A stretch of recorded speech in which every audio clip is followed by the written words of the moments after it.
Hello. Hello. हाँ भाई साहब। क्या कर रही? कुछ नहीं, सो रहे थे। अच्छा, सो मम्मी कह रही फोन नहीं उठा रही है। हम्म। क्या हुआ? कुछ नहीं। वो तो होगा, छुपी तो कह रही थी मम्मी। कुछ नहीं, मन की बात है। हाँ। हम्म। मैं भी करते तनु को लगा तो मम्मी ने फोन हाँ। करते, हम सब फोन नहीं आ रही थी। हाँ, फोन आई 3-3 बजे तो भाई साहब तुम फोन चला, तुम दिन में सो तो 2 बजे से सो के उठना है तुम्हें। हैं? और तुम्हें होटल जाके फिर सो जाने तुम्हें, तुम पूरे 3 बजे तक जाके तुम्हारे संगे को जगह रहो, हमें तो 7 पौने 7 पे उठना है क्या नहीं उठना है। हम्म। मैं लाइट भी जलाना, कुरकुरे चिप्स भी खाना, फोन भी अच्छा इंस्टा तेज तेज चला तो वो कान में तुम्हें नींद आ जाए। हाँ। तो तुमने डांट दो। डांट काय को दो, हम मौनी बोल रहे यार, तुम सर्वे को नाम ही ले रहे यार। तुम 11:30 पे, 11:30 3 बजे तक तुम्हारा फोन चला, एक आध दिन क्यों तो हम कम में दुनिया खा जाए। हम्म। हम्म। अच्छा, जहाँ फोन आओ जैसे कर दो के। हम्म। और वो ठीक है। दवाई खा ली? हाँ। हाँ। और वो ठीक है। ठीक है। जान लगी मंदिर? मैंने नहीं जाना। नहीं जाने? हम्म। का है? अब दोस्त हैं जब से। चलो बढ़िया। खुशबू ठीक है? हाँ। कौन नहीं आऊ? कहते हैं। देखी हुआ है। हम्म। हमें लगा दोनों कोई ऐसे ही रहने नहीं। हैं। ब्रह्मचारी व्रत लेना, बा माता की सेवा करना। कह रही थी। हम्म। हम्म। वो लाख हैं वे। वो हमारी छाती पर और दादा है और का। का है? तुम कैसे करती धरती का। तो ब्रह्मचारी तो मंदिर में रहत कौन? काय करे मंदिर में खाला पीला सूला करिया करत है घर रही है। हम्म, ठीक है। और मम्मी ठीक है? ना। का दिखा भी नहीं जान देती का? अतः नहीं जाने दिखावे तो दवाई मेडिकल घर की है, सो आ जाती दवाइयाँ। हम्म। जैसे ज्यादा पे है फिर उनसे कुछ नहीं है। कछु नहीं होत। तुम तो काम करो, टाइम से उठो। हम्म। हम्म। ज्यादातर लेट हो जाए सो फोन आ जाता है, प्रिंस उठने नहीं आ रहा। मम्मी का थी। हम्म। हम्म। जा जाओ नीचे झाड़ू पोछा कर लो। हम्म। और खुशबू कछु नहीं? अब तो पापा ने परसों डांट दो सो तो 2 दिन से उठल नहीं। खुशबू। हम्म। हम्म। लगते जैसे घर में रख दर चढ़ जा रही थी, तुम्हारे ऊपर चढ़ जा रही, 6 महीना हुआ तुम्हें देखा ठीक है। हम्म। चलो। हम तो तेरी कहना थी मैं बस की है। लाओ। और 3 ही मंजिल के झाड़ू पोछा करन तो दो। 3 ही मंजिल की? और का। हम्म। वो तो नक्शो मकान है। तो 1 मंजिल की कर रही रोज, एक बाकी कर रही सप्ताह में? पता नहीं हो तो सकता है मैं। रोज? और का। हम्म। डस्टिंग करो, सब करो। तुम्हारे तो खाना लगी तो किचन है। को करो, नाश्ता करो। तुम्हारे बर्तन वाली लगी कौन है लोग। तो अच्छा, झाड़ू पोछा वाली नहीं लगी? हम्म। हम्म। 3-3 बजे तक फोन चलने को, तुम्हारे रूम में सो ले तुम्हारे संग। अच्छा। हाँ। तुम्हें 3-3 बजे तक कोई चिप्स खाना है, लाइट जलाना है। हम्म। चुपका तो नहीं है तो हमें पागल मागल समझे। हम्म। तो मैं तो 12-1 बजे सुनना, हमारी तो सोचो कि हमारे संग हमें तो वही टाइम पे उठना है। हम्म। जब तक हम नहाए, जब पानी लगाए सबको नहा भी, जब सब नहा पाओ अच्छा। बाल्टी भर भर के रखो जब भूत कचो। मैं बाप राजा ने कहूंगा, मैं बाल्टियां नहीं उठाई ना पानी भरू।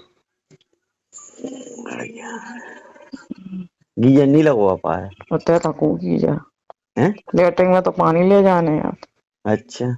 और बेस्ट नहीं लगी का? बेस्ट लगी सुबह नल मल चालू रहे। अच्छा, टंकी नहीं है चालू? हम्म। टंकी कल रखवा नहीं सोच पा रहे? सुधरी नहीं, कल सुबह पानी फिर तो चारो। वे तो कहते हम टंकी रखवा रहे। उनकी बात है। बाप बिना मत ऐसे पत्ता ही नहीं हिलाता उनको। हम्म। और मैं समझा रहा, तुम अपने भैया को उन्हें तो समझाओ ना, तो सुधारो। का? तुम उन्हें हमें हमें समझा सब जन, तुम उन्हें सुधारो। हम्म। हम 7 महीने तक कर चुके नहीं है तो आदमी पागल समझे। हम्म। जुआ लाख खेला तो हमसे कहते कि हम जुआ खेला। खिलत है? और खा तो गाँव बिलास हैं? गाँव बिलास लेटा हुआ था। गाओ। ये बना रखा तुम सुधार के यहाँ आ रहा हो। आप थोड़ा झूठी कसम है कहा।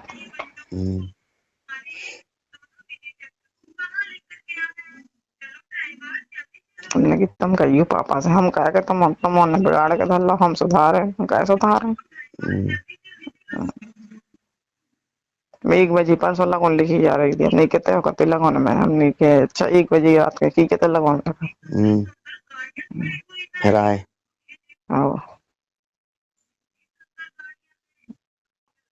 लगन को बहाना कर रहे।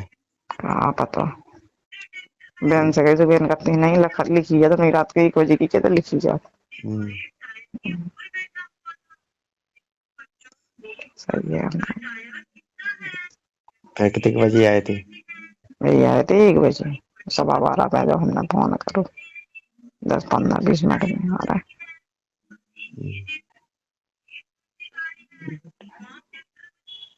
मम्मी पापा का चूट नहीं कर वो नहीं कर कसू सब बात है, एक है सुनने की मूड बेचारा लो।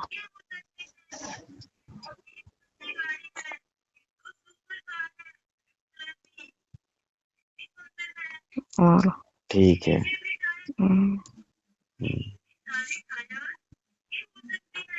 ठीक है तो और दिखाया क्यों जाना हुई तो पता नहीं जाते खाए मैं खा आराम है क्या नहीं? अब दवाई तो पका लू तो आराम मिल जाता है, पका लो हम खड़े नहीं पा रहे, बोलो कप पीसी आ रही।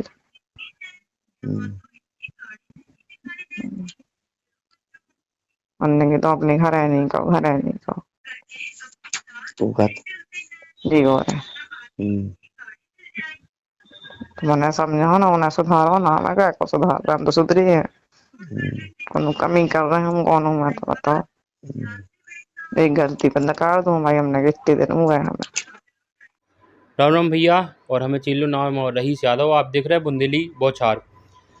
कोनो बच्ची के लालन पालन से लेके वो बड़ो करवे की और शादी करवे तक की जिम्मेदारी एक परिजनन की रहत है। और जब वो बच्ची की संदिग्ध परिस्थितियों में मौत हो जाए तो बे परिजन न्याय के लाने दर दर भटकें, तो कहूँ ना कहूँ भारत की न्याय व्यवस्था पे सवाल खड़े होते हैं। ऐसा ही एक मुद्दा है टीकमगढ़ ज़िले को। आज हम बैठे हैं टीकमगढ़ में और ऐसे परिजन हमारे संगे हैं जो अपनी बच्ची के न्याय के लाने पुलिस प्रशासन और पूरी न्याय व्यवस्था सबके दरवाजे खटखटा रहा है, लेकिन इन्हें न्याय नहीं मिल रहा है। ऐसे ही हमारे संगे परिजन हैं प्रिंसी के, जो 10 महीना पहले ब्याही गई थी बंडा में, उनकी संदिग्ध परिस्थितियों में अपने ससुराल में मौत हो गई थी। प्रिंसी के हमारे साथ में माता पिता भी हैं और भैया भी हैं, इनसे जाने पूरा आखिर मामला क्या है। भैया आप बोलो। हमारी बहन की शादी बंडा में हुई थी और शादी के 10 महीने पश्चात उसकी मृत्यु हो गई। और मृत्यु इस कारण हुई, वो दहेज तो हमने दिया था लेकिन कार की डिमांड करते थे। और प्रिंसी ने हमें 2-4 बार बताया भी है, तो हम लोग वहाँ समझाने गए तो वहाँ वो लोग समझ गए, फिर बोलने लगे कि ठीक है हम आगे से ऐसा नहीं होगा। और इसके फिर 1 महीने बाद प्रिंसी की मृत्यु हो गई। मृत्यु होने के पश्चात इन लोगों ने मुझे कोई खबर नहीं दी, हमें किसी अन्य के माध्यम से खबर मिली। जब खबर मिलने पर हम लोग वहाँ गए तो देखा तो प्रिंसी के शरीर पर हरे नीले सूजे निशान थे। जो निशान देखने पर हमारे पिताजी ने कहा कि इसका पोस्टमार्टम कराया जाए, तो इन लोगों ने दबा दिया। हमारे जब पिताजी ने सारे समाज के सामने चिल्ला कर कहा कि पोस्टमार्टम कराओ, तो ये लोग हम लोगों को धमकाने लगे और पोस्टमार्टम ना करने के लिए दबाने लगे। हम शादी कहाँ करी थी आपने, कहाँ पे उनको नाम हम कहा तो? शादी हमने सागर जिला बंडा में की थी और तरुण जैन के नाम से की थी। उनके पिताजी का नाम प्रेमचंद जैन और गणेश है, और माताजी का नाम विनीता जैन है, और बहन का नाम खुशबू है। तो ये सारे लोग प्रताड़ित करते थे? हाँ जी, चारों जन उनको प्रताड़ित करते थे, कहते थे कि 4 व्हीलर लाओ की डिमांड करते थे। आपने दहेज में वैसो काका दो तो शुरुआती तौर पे? हमने दहेज में शुरुआती तौर पे 11 लाख उनको नकद दिए थे, 1,51,000 पक्के हाथ में दिए थे, बाकी सोना चांदी जेवरात दिया था पूरा। तो अच्छा, शुरुआत में ऐसी कछु परिस्थितियां बन रही थी कि लगातार जो बहन आप लोगों को बताओ थी माए के पक्ष वालन का कि भैया हमें परेशान करो जा रहा हो, तो आप लोगों ने शुरुआत से गौर काहे नहीं करू बात पे? हमने तो गौर किया है। हम लोग वहाँ बहन हमारी जो बताती थी कि भैया मम्मी पापा ये लोग हमें ऐसा ऐसा दबाते हैं, धमकाते हैं, मारपीट करते हैं। तो हम लोग 2 बार बंडा भी गए, हमने वहाँ समझाया भी है, और समझाने के बाद वो लोग बोलते हैं आगे से आपको कोई ऐसी शिकायत नहीं मिलेगी कि जो प्रिंसी आपसे कुछ कहे। और रही बात शिकायत, पुलिस में शिकायत करने की, तो हमने इसीलिए शिकायत नहीं की कि समाज में हम लोगों की बदनामी होगी, क्योंकि बहन को हमारी वहाँ पे रहना है, तो समाज में उसकी उन लोगों की बदनामी होगी, इसलिए हमने पुलिस में शिकायत नहीं की। तो वे लोग मतलब पूर्णतः आत्महत्या को मामला बता के रफा दफा कर दो, जबकि सही साजिश के तौर पे आपको लग रहा है को साजिश है। हाँ, साजिश के तौर पे उसकी मृत्यु हुई। इसीलिए मृत्यु हुई है कि जब हम लोगों ने, पापा ने हमें पोस्टमार्टम का कहा, तो इन लोगों ने पोस्टमार्टम क्यों नहीं करवाया सीधे, और जबकि जी हॉस्पिटल भी ले गए थे दिखाने के लिए, तो वहाँ दिखाया, तो वहाँ जैसे वो मृत है तो वहीं पे पोस्टमार्टम कराना चाहिए था, ये वापस घर क्यों ले आए। और डॉक्टर को इस बारे में हमने जानकारी मांगी है ITI के माध्यम से, लेकिन बंडा डॉक्टर ने अभी तक मुझे कोई इसका जवाब नहीं दिया है। मतलब पोस्टमार्टम हुआ ही नहीं है। नहीं, कुछ नहीं अच्छा, हुआ। सुसाइड कैसे करूँ, तो लटकी हटकी का फांसी लगा के या जी कुछ मुझे पता नहीं है, हम तो जब गए तो नीचे लेटी मिली हमें, अच्छा सीधा ये बता दिया कि मतलब वो खत्म हो गई। खत्म हो गई। हमें ये कुछ नहीं बताया इनने कि क्या हुआ। तो अगर ये ऐसी घटनाएं भैया समाज में हो रही हैं, तो कहूँ ना कहूँ पुलिस प्रशासन की कार्रवाई पे भी शक जाते हैं, ऊपर भी प्रश्न चिन्ह खड़े होते हैं। भैया आपने तमाम सारे पत्र भी लिखे हैं, केंद्रीय मंत्री जी हों। हमने 3.5 महीने से हम परेशान हो रहे हैं। हम 3.5 महीने से परेशान हो रहे हैं। हमने महिला आयोग से लेके तमाम जगह पत्र भेजे हैं, और तमाम जगह ये पत्र भेजने के बाद जे इसके कथन के लिए आते हैं, तो हम लोग कथन भी देने गए, और सागर SDOP ने मेरी विवेचना भी कर ली। विवेचना करने के बाद हम लोगों के कथन भी, बयान भी लिए गए। बयान लेने के बाद जब हमारे गवाहियों के बयान भी हो गए, तो बंडा SDOP ने मुझे FIR के लिए भी बुलाया। मैं FIR के लिए गया, तो उनने बंडा थाने में प्रतिवेदन भेजा था FIR के लिए। तो मैं थाने भी गया, तो थाने में मैडम है थाने में, तो वो बहन बोलने लगी कि बैठो, आपको हम देखते हैं आपका क्या मामला है। मामला देखने के बाद जब वो देख लिया उनने, तो फिर स्पष्ट बोलने लगी कि आपकी FIR न होगी, आप अपने घर जाएं। मतलब कहीं ना कहीं पुलिस की सांठगांठ के तहत दोषी बचत पाए जा रहे हैं ना भैया, उन पे कोई कार्रवाई नहीं हो रही। उनकी मम्मी भी हमारे संगे हैं। मम्मी जी, का है पूरा मामला, और प्रिंसी के स्वभाव में पहले से कछु ऐसी चीज़ें थी कि आपको लग सकता हो कि आपकी बच्ची आत्महत्या जैसो संगीन अपराध, संगीन जुर्म कर सकती? नहीं, मेरी बच्ची का बहुत शांत स्वभाव था, सबके लेके चलती थी। और मेरी बच्ची कभी किसी से गलत नहीं बोली थी, ना कभी ससुराल की उसने इधर कहीं। जब ज़्यादा आती हो गई तो उसने मायके में बताया, भैया को बताया, हमें भी बताया। फिर भी हमने जा सोचा कि चलो परिवार वाले हैं, कुछ नहीं ऐसा, ठीक है हो जाएगा सही। लेकिन उन लोगों ने सास और ननद की ज़्यादा वो उसमें थी, तो सास ननद ने उसका कभी पक्ष नहीं लिया। मेरी बेटी को दबाए रही, मेरी बेटी को मारने पीटने की धमकी दी। ये उसका पति कभी उसकी सुनता भी नहीं था, और टाइम पे आता भी नहीं, रात में 12-1 बजे आता था। और इसके बाद उसने बोलती थी तो कहना था, मेरी आपके पीछे मैं अपनी माता बहन को थोड़ी ना छोड़ दूंगा, पिता को नहीं छोड़ दूंगा। इसलिए उसके मैंने देखा, इतना सब हमें किसी ने भी खबर नहीं दी। उसके परिवार 4 जने थे, किसी ने भी खबर नहीं दी। बस शाम को मुझे खबर मिली कि आपकी लड़की ख़त्म हो गई, तो हमें अन्य द्वारा खबर दी गई। और मेरा बेटे से बोला कि तेरी बहन ख़त्म हो गई, तो हम लोग घबरा गए, और जहाँ वहाँ पर भटके भूले वहाँ पर पहुँचे। और मैंने अपनी बेटी को देखा तो वो टीन सेट के नीचे लेटी थी। वहाँ पर मेरी बेटी को मेरी समझ में नहीं आया कि मेरी बेटी है। पूरे काला, मतलब कैसे इन्हें आत्महत्या कर हाँ। लिया? तो आपको क्या लगा कि जो आत्महत्या है या हत्या करके उन्हें? नहीं, आत्महत्या नहीं, इसकी हत्या करी गई। और इसके पूरे चेहरा बिल्कुल काला, मुंह में, पूरे हाथ पैर में लाल नीले निशान थे सूजे हुए, और पूरे चेहरा आप तो आराम से बताओ, भावुक नहीं हो। काहे कोई की जब बच्ची खत्म हो जाते हैं तो वो माता पिता बहुत ही भावुक हो जाते हैं, और आप दर दर न्याय के लाने भटक रही हैं। हम आपके जी कागज वगैरह सब देख रहे हैं। श्रीमान जो पुलिस अधीक्षक महोदय सागर के लाने भी लेटर लिखे हैं, एसपी के लाने भी लिखे हैं। अम्मा मेरी कहीं सुनाई नहीं हुई और हम लोग भटक भटक के सबने में फिर रहे, ना कोई पुलिस अधिकारी ने सुनाई दी, ना किसी ने भी सुनाई कि मेरी बेटी को मैंने देखकर मुझे तो कोई होश नहीं रहा और मेरी बेटी कैसे ख़त्म कर दी। मुझे तो धक्का लग गया और मेरी बेटी तो मुझे समझ में नहीं आई कि मेरी बेटी है जी। पूरा कहीं हमारी बेटी इतनी सुंदर थी, पूरे काला चेहरा, हाथों में निशान, लाल पीले सूजे हुए निशान। हम रोत रहे, इतने रोत रहे, लेकिन घर में 4 जनों ने किसी ने भी नहीं किया कि तुम लोग क्यों रो रहे, आपको भी वो है तो हमें भी है, किसी ने नहीं हम लोग उनको समझाया। पोस्टमार्टम रिपोर्ट में कहा है, पोस्टमार्टम रिपोर्ट करो। नहीं, उनने पोस्टमार्टम नहीं करा, वो ले गए लेकिन उनने पोस्टमार्टम नहीं करा, आके टीन सेट के नीचे पार दिया मेरी बेटी को। मुझे कोई मेरे समझ में नहीं आई कि मेरी बेटी है। इनने जहर पिला दिया कि क्या कर दिया मेरी बेटी को। मेरी बेटी तो बिल्कुल ऐसी काली पड़ गई थी, बिल्कुल स्यावरी पड़ गई थी, हरे लीले लाल निशान थे चेहरे पे, चेहरा भी समझ में नहीं आ रहा था। हम लोग तो धक्का से घबरा गए थे कि मेरी बेटी कौन किसकी बेटी है, मेरी बेटी को तो इनने क्या कर दिया। अब आप क्या चाहते हैं, कौन कौन दोषी है इसमें? आप इसमें पूरे 4 जने दोषी है। हम तो न्याय चाहते हैं, हमें न्याय मिलवे, हमें इन दोषियों के प्रति हमें कुछ ना कुछ तो मिले। हम भटक दर घटा रहे, मेरी कोई नहीं सुना। ऐसे कैसा प्रशासन है कि कोई नहीं सुना। ऐसा कैसा पैसा दे के मेरा सब केस दबाने की कोशिश कर रहा है, मेरा कोई कहीं भी सुनवाई नहीं। हम दर दर भटकते फिरते हैं। बिल्कुल, और एक अपने आप में बहुत ही गंभीर मामला है। एक तरफ सरकार बेटी बचाओ बेटी पढ़ाओ पे जोर दे रही है, और एक तरफ उन बेटियों की अनदेखी कही जा रही है जिनके माता पिता के संगे या उनके परिवारजनन के संगे न्याय की उम्मीद मिलने की बिल्कुल आशा नहीं दिख रही है। भैया, तो अब आप क्या चाहते हो पूरे घटनाक्रम में?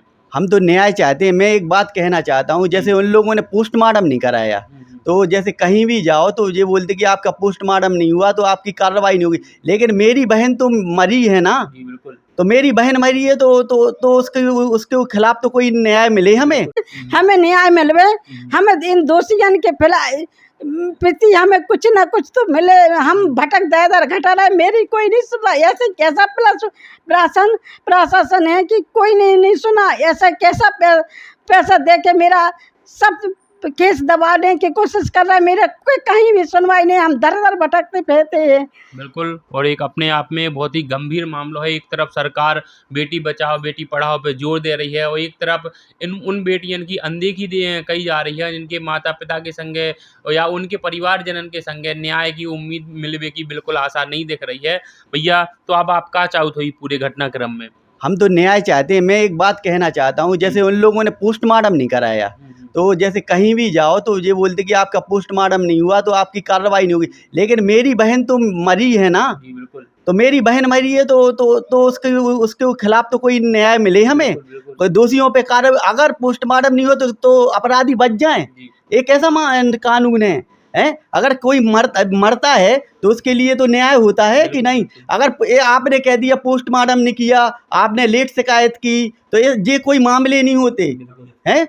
तो जैसे हमारी मम्मी की तबीयत खराब हो गई, हम लोगों ने दिखा रहे थे, जैसे हमारी बहन चली गई, अब मम्मी तो नहीं चली हैं, इसीलिए हमने लेट शिकायत की है। तो सब लोग बोलते हैं आपने लेट शिकायत की है, आपने पोस्टमार्टम नहीं किया, तो उल्टा हमें डांटते हैं। चाहे पुलिस में जाओ चाहे कहीं पे जाओ, सब लोग हमें डांटते हैं उल्टा। लेकिन ये कहाँ का न्याय? मैं शासन से, मुख्यमंत्री महोदय से ये न्याय चाहता हूँ कि मुझे न्याय मिले और दोषियों पे कार्रवाई हो। ये नहीं होता कि आपने पोस्टमार्टम नहीं कराया है, आपने लेट शिकायत की, ये कोई बहाने नहीं होते साहब। मैं तो चाहता हूँ कि मुझे न्याय मिले। पोस्टमार्टम मुझे नहीं कराना था, पोस्टमार्टम उन्हें कराना था, क्योंकि वो डॉक्टर में भी ले गए, तो पोस्टमार्टम उन्हें कराना था। उनसे आप पूछिए कि आपने पोस्टमार्टम क्यों नहीं कराया। हमसे उल्टा पूछते हैं, हमें डांटते हैं, और हम लोग दर दर भटकते हैं। वो लोग अपने घर पे रह रहे, हम लोग 6 बार बंडा हुआ है और 2 बार सागर, और फिर भी मेरी कोई नहीं सुनता है। बिल्कुल, एक तो सारो दहेज भी दो आपने कम से कम 20 लाख रुपया तक को, और फिर भी दहेज लोभियन ने इनकी बहन की जो है जान ले ली है। अब ये न्याय की उम्मीद के लाने भटक रहे हैं, तो पुलिस प्रशासन और माननीय मुख्यमंत्री जी और समस्त मंत्रीगण जो भी देख रहे होंगे, इनकी जो ही ख्वाहिश है कि भैया हमें न्याय मिलवे, हमारी बहन तो लौट के नहीं आ सकत, लेकिन हम ऊपर न्याय मिल न्याय जाए। मिले, न्याय मिले बस। हम एक ही चाहते हैं, दोषियों पे कार्रवाई हो, हमें न्याय मिले बस। हम ये नहीं चाहते कि आपने ऐसा क्यों नहीं किया, वैसा क्यों नहीं किया, क्योंकि मैंने भी बहुत भटक लिया है यहाँ वहाँ। एक और इसमें सोचने वाली बात है कि जो अपने भारत सरकार के सामाजिक न्याय और अधिकारिता मंत्री जी हैं वीरेंद्र कुमार जी, उनको जो लेटर आप देख सकत हो, स्क्रीन पे भी आपको दिखा रहा हूँ ये। अच्छा, ई लेटर की भी कछु वैल्यू नहीं रह गई। कब माननीय मुख्यमंत्री जी के लाने इन्हें लेटर लिखो तो कि भैया जो टीकमगढ़ निवासी दोजन लाल शेखर चंद जैन जी हैं, जो है इनकी पुत्री की रहस्यमय तरीका से संदिग्ध परिस्थितियों में मृत्यु हो गई थी ससुराल में, तो ऊकी निष्पक्ष जांच करी जाए। तो भैया ई को भी कछु मतलब नहीं निकरो, ना कोई जांच हुई है ना, नहीं, कुछ नहीं हुआ, ना कोई सुनवाई हुई इन लोगों की। तो ये है, यदि परिवार वाले पीड़ित हैं, उन्हें न्याय नहीं मिले, तो फिर भारतीय न्याय व्यवस्था पे सवाल उठना उचित है। फिर तो न्याय कहूँ खोजे, बस ऐसी अपराधियों के हौसला बुलंद होते रहे। आगे आप लोग का कार्रवाई भाई 10 महीना में बहन से बातचीत तो होती है, ससुराल वालन के संबंध कैसे हाँ, हैं? बहन से हमारी बातचीत होती थी। बहन हमें बताती थी कि ये लोग हमें प्रताड़ित करते हैं, हमसे फोर व्हीलर गाड़ी की कहते हैं। और उसने 2-4 बार कहा कि जैसे ये रात में लेट आते हैं तो हम इनसे बोलते हैं कि आप लेट क्यों आते हो, और उसे ये भी लगता है कि इनकी ये उल्टी सीधी हरकत भी करते हैं। और बहन ने हमें बताया कि जी बोलते हैं कि कल मरती हो तो अभी हाल मर जाओ। ऐसे ही हमारे पास वो बोलती है कि हमें ये 7 महीने से प्रताड़ित कर रहे हैं, हम 7 महीने से इनसे कुछ नहीं बोल रहे हैं, तो ये लोग हमें प्रताड़ित कर। तो मेरी बहन ने इस प्रकार की तमाम बातें मुझे बताई हैं। और जब हम लोगों ने उनसे कहा तो उनने हमें आश्वासन भी दिया था कि आप लोग कि आपको अब आगे कहने सुनने को नहीं मिलेगा, लेकिन वो लोभी थे और जो भी उनके मन में चल रहा होगा उनने मृत्यु कर दी। तो अब बस न्याय के लाने जो परिवार भटक रहो है, और बुंदेली बौछार की जाई कोशिश है कि भाई पीड़ित परिवार को न्याय मिलवे, और ये है न्याय की उम्मीद में ये नहीं भटके, और भारतीय न्याय व्यवस्था पे इनको भरोसा बरकरार रहे। अम्मा, अब आपका चाहू तो कि मतलब न्याय हमें की न्याय चाहने, हमें तो हमारी तो बेटी को ये कभी खत्म ही ऐसे अब सोचा नहीं थे। हमने 10 महीना अपनी बेटी को, मेरे इस साल 10-30 साल मैंने अपने पास में 10 महीना में मेरी बेटी खो गई। हमें न्याय चाहिए। ऐसी कैसी शासन है कि कोई ना न्याय कर रही ना कुछ कर रही। मेरी बेटी हत्यारे है, हत्यारे वाले को उन्हें तो सजा मिलना चाहिए। उसने हमारी बेटी खा ली, 4 लोगों ने। मेरी बेटी की एक भी नहीं सुनी, हमारी बेटी कतरी। हमें माता पिता से कुछ तो इन लोगों ने दबा चपा के उससे कुछ नहीं बोलन दिया मेरी बेटी को। चारों लोग कौन कौन को जिसको आप दोषी मानते, क्या नाम? उनका ससुर का नाम है गणेश प्रेमचंद, सास का नाम है विनीता, ननद का नाम है खुशबू, पति का नाम है तरुण। उसने मेरी बेटी को जहर पिला के खत्म कर दिया है। ये चारों दोषी? हाँ, चारों दोषी है। मेरी बेटी ऐसी प्यारी बेटी है, वही घर में रौनक चली गई जब से वही बेटी खत्म हुई। इस लोग वही बेटी खा ली। हमें 30 साल में मेरी बेटी को कुछ नहीं है, 10 महीना में मेरी बेटी को साल कर दिया। ऐसे कैसे ऐसे अपराधी है, उन्हें कोई सजा नहीं मिल रही। हम लोग बेदर भटकते फिरते हैं। उन लोगों को सजा दी जाएगी। मेरी बेटी के खिलाफ मेरी बेटी को खत्म कर दिया इन लोगों ने। एक माँ की करोड़ पुकार है भैया, जाओ भारतीय न्याय व्यवस्था पे भरोसा इनको बनो रहा। यही का देखत भाई भैया उनके संग हम बैठे थे, और जो मुद्दा एक गंभीर रहता तो हमने चीख उठावे। और सचिन भैया से विशेष अनुरोध है कि ई पे आप जरूर गौर करियो। धन्यवाद। अब अपने सपनों की पढ़ाई कीजिए अपने ही शहर के पास। सागर शहर से मात्र 12 मिनट की दूरी पर स्थित है ज्ञानवीर विश्वविद्यालय, जहां आपको मिले सुविधाजनक बस सेवा, आधुनिक कैंपस इंफ्रास्ट्रक्चर, अनुभवी शिक्षकगण और एक उज्जवल करियर की गारंटी। यहाँ उपलब्ध है प्रमुख पाठ्यक्रम जैसे management, pharmacy, agriculture, engineering, law, fine arts, hotel management, संगीत और नृत्य, पत्रकारिता और जनसंचार, परफॉर्मिंग आर्ट्स, जनरल कोर्सेस, शारीरिक शिक्षा, योग, पीएचडी सभी विषयों में। नए सत्र के लिए प्रवेश प्रारंभ हो चुके हैं। अधिक जानकारी के लिए संपर्क करें 977 0 522 117 या 977 0 523 279।